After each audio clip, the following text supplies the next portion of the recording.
자, 이번 시간에는 아마 오늘 마지막 컨텐츠가 될 것 같습니다. 업무상 과로로 인한 질병이나 사망에 대해서 보상받으려면 어떻게 해야 되냐 궁금하신 분들이 많습니다. 뭐 아무래도 과로로 번아웃 되는 분들이 요즘 많습니다. 그러다가 혹시나 뭐 질병이나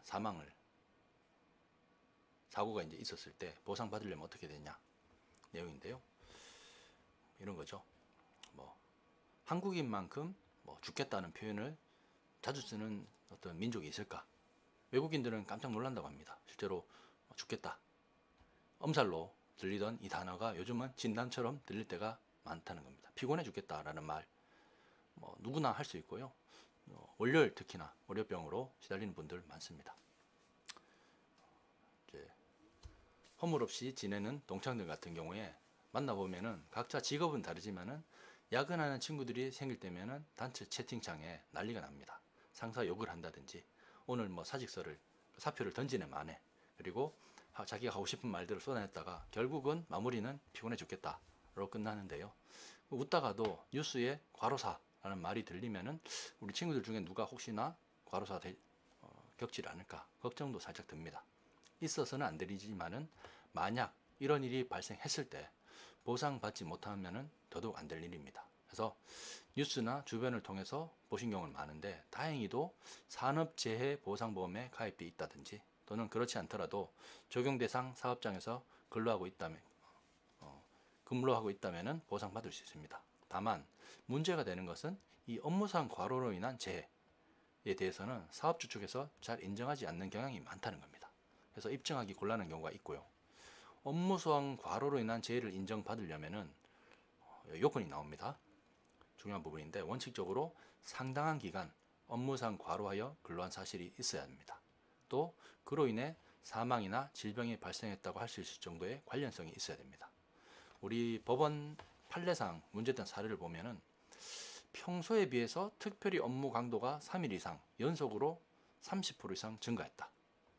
또는 일주일 정도 일반인이 적응하기 어려울 정도로 증대된 상황에서 사망이나 질병이 발생했다. 그러면은 만성적인 과로로 인한 업무상 재해임을 인정받을 가능성이 크다는 겁니다.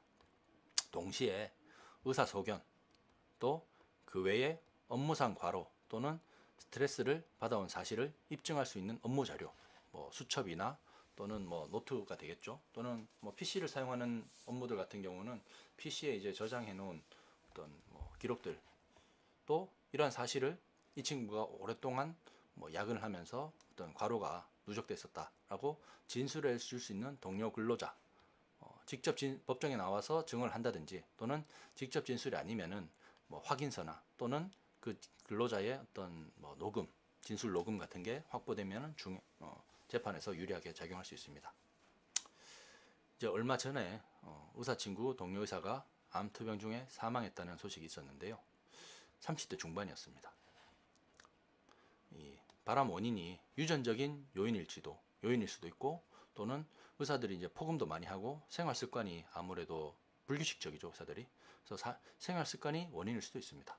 아니면은 본인이 맡은 업무가 감당하기 벅차는 그런 수준이었을 수도 있습니다. 그래서 제가 이제 아주 재미있게 본 드라마인데요. 시그널의 한 장면처럼 무전기를 통해서 그 친구에게 어떤 의사가 아닌 다른 길을 택하라 라고 전해줄 수 있다면은 뭐 살아있는 사람이 될 수도 있었겠죠. 안타까운 일인데 남은 가족 같은 경우는 이런 이제 사고를 당했을 때 외롭고 긴 법적 싸움을 준비해야 되는 게 현실입니다. 그래서 제가 이제 뭐 이런 일들을 많이 이제 다루긴 하는데, 물론 사고가 없으면 제일 좋지만은 사고가 발생했을 때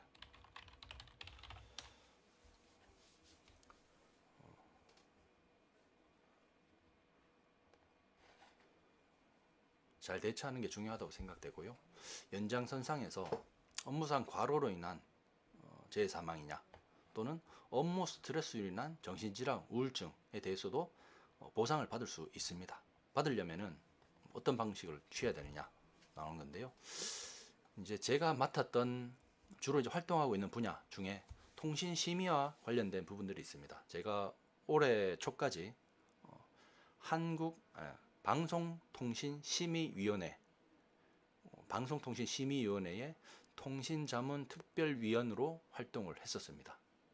통신심의라는 게 뭐냐 궁금하시거나 잘 모르는 분들이 있는데요. 통신심의라는 것은 제가 지금 하고 있는 이런 인터넷 방송, 그리고 뭐 요즘 많이들 접하시는 유튜브, 아프리카 TV, 뭐 판다 TV도 마찬가지고요. 이런 인터넷 방송이 어떤 선정성이나 또는 폭력성, 잔혹성, 또는 뭐 비합리적인 차별, 이런 것들이 나왔을 때 모니터링해서 이거는 제재해서 접속 차단을 시킨다든지, 또는 뭐 아예 이제 방송을 못하도록 계정을 아예 삭제시켜 버린다든지, 이런 행정 처분을 심의하는, 사전 심의하는 그런 활동을 했었습니다. 당연히 통신 심의에 대해서는 뭐 변호사들 중에서는 제가 그래도 어느 정도 전문성이 있다고 보는데요. 오늘 지금 방금 말씀드리는 이제 사례들은 인터넷 개인 방송의 선정성이 지속적으로 문제가 됐던 겁니다. 일부 여성 진행자, BJ라고 하는데요. BJ가 사이버머니, 뭐 각종 뭐 별풍선이 됐든 좋아요가 됐든 모르겠습니다. 명칭은 불문하고 사이버머니를 받기 위해서 과다한 노출이나 오포키 게임을 하고, 심지어는 실제 성행위를 하는 경우도 있었습니다. 뭐 수사기관에서는 불법 행위를 단속하는 전담반을 구성해서 인터넷상 음란물을 모니터링하고 있는데요. 뭐 쉽게 얘기하면 뭐 야동 같은 거, 이런 것들을 감시하는 거죠. TV 프로그램에 방영된 업무 장면을 본 네티즌들이 뭐 신의 직장이다, 월급 안 받고 일하겠다 등 부럽다는 반응을 보이기도 했습니다. 뭐 이런 조금 이제 19금인 영상을, 또는 19금이 넘어가는 이런 영상을 뭐 호기심에 또는 보고 싶어 하는 분들이 꽤 있을지는 모르겠습니다. 그래도 이게 이제 취미로, 재미로는 뭐 잠깐이든 보는 거랑, 노동으로서, 그러니까 일로서 하게 되면은 당연히 힘든 법이죠.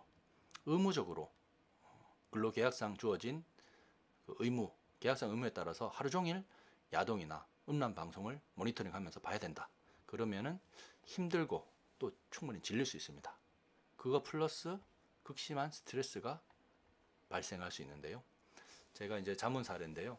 모니터링 업무를 하는 직원 상당수가 스트레스를 호소하고 있고, 심한 경우에는 성기능 장애를 호소하는 직원도 실제로 있었습니다. 이게 국회 국정감사에서도 문제가 됐었는데요.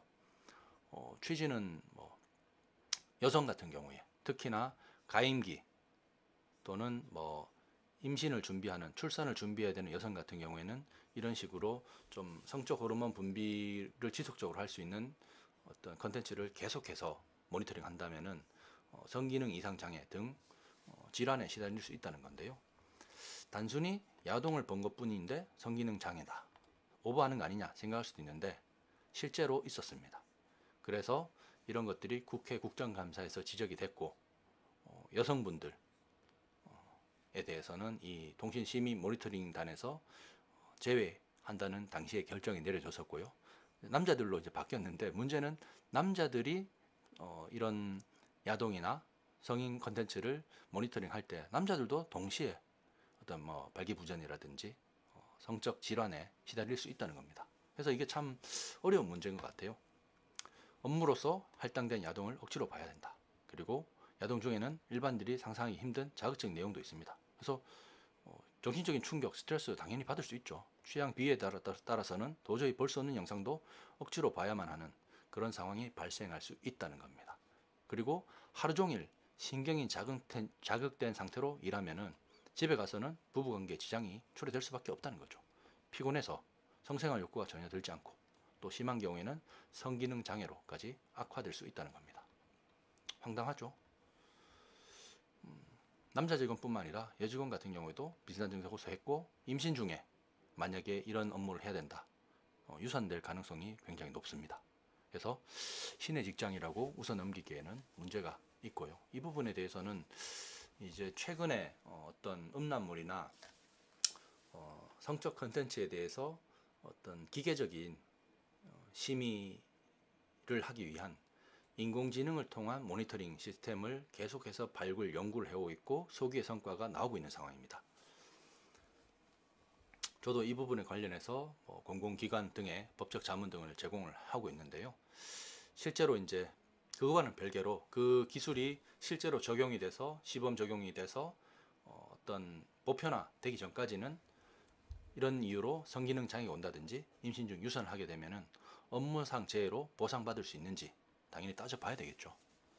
근로자 같은 경우에는 업무상 재해를 당하면은 산업재해 보상을 받을 수 있습니다. 업무 수행 중 업무와 관련해서 발생한 재해는 당연히 받을 수 있고, 업무 수행 중이 아니라고 하더라도 재해나 질병이 업무와 상당한 인과관계가 있으면 업무상 재해로 인정받을 수 있습니다. 그래서 웬만한 직장인 같은 경우는 업무 스트레스 당연히 다 받고 있는데요. 어떤 스트레스성 질병 사례 같은 경우에는 어떤 보상 대상이라든지 이런 걸로 명확히 규정되어 있지 않습니다. 성기능 장애나 이런 것처럼 노동 능력과 직접적인 관계에 있지 않은 질병에 대해서 보상받을 수 있냐라고 물어보실 수 있는데요. 실제 사례가 있었습니다. 업무상 재해로 인한 성기능 장애를 치료하기 위해서 수술 비용을 근로복지공단에 청구했다가 거절당한 사례였는데요. 여기서는 성기능 장애가 혼인생활 유지에 중요한 장애 요인이다. 그리고 심리적인 면은 물론이고 육체활동 전반에도 부정적 영향을 미칠 수밖에 없다. 중국 속담에 뭐 이런 성기능과 관련해서 제대로 기능하지 못하면은 상대하지도 마라 라는 중국 속담이 있다고 합니다. 그 정도로 이런 부분은 중요한데 노동능력 상실률 인정받았습니다. 10에서 15%. 지금은 더 인정받을 수도 있겠죠. 현대인이 많이 앓고 있으니까. 그래서 근로복지공단에서 업무 또는 일상생활에 지장이 없는 것처럼 주장할 수는 있지만은 심리적인 요인이 육체에 영향을 미치는 영향 정도 이런 걸 감안하면은 업무 지장이 당연히 있을 수밖에 없습니다. 산업재해로 인정을 받았습니다. 또 다른 판례 같은 경우에도 성희롱과 욕설에 시달리다가 우울증을 앓게 된 사안에서 직장 내의 성희롱과 욕설이죠. 업무상 스트레스나 정신질환으로서 산업재해에 해당된다라는 판단을 받았는데요. 이른바 이제 감정 노동자의 산업재해가 인정됐습니다. 그래서 뭐 밖으로 드러나는 어떤 상처나 재해가 아니라 겉으로 드러나지는 질병이 아니더라도 업무 스트레스로 인해서 정신질환이 생겼다든지 우울증이 생기라든지 이런 이상이 발생하면 업무상 재해로 인정받을 수 있습니다. 물론 이제 요건은 제가 아까 말씀드렸다시피 업무와 상당한 관련이 있는 질병이어야 되고 인과관계를 의학적 객관적으로 증명할 수 있어야 된다. 이런 요건이 드러납니다. 그래서 이런 부분들을 잘 염두에 두셔가지고 본인이 처해져 있는 어떤 상황이나 주변에 있으면은 그런 친구들로부터 주변에 아는 변호사 없냐라고 말씀드렸을 때 저처럼 인터넷 방송상에서 아는 변호사 채널을 운영하고 있는 사람이 있다. 우스갯소리로 한번 전달해 주셔도 좋을 것 같습니다.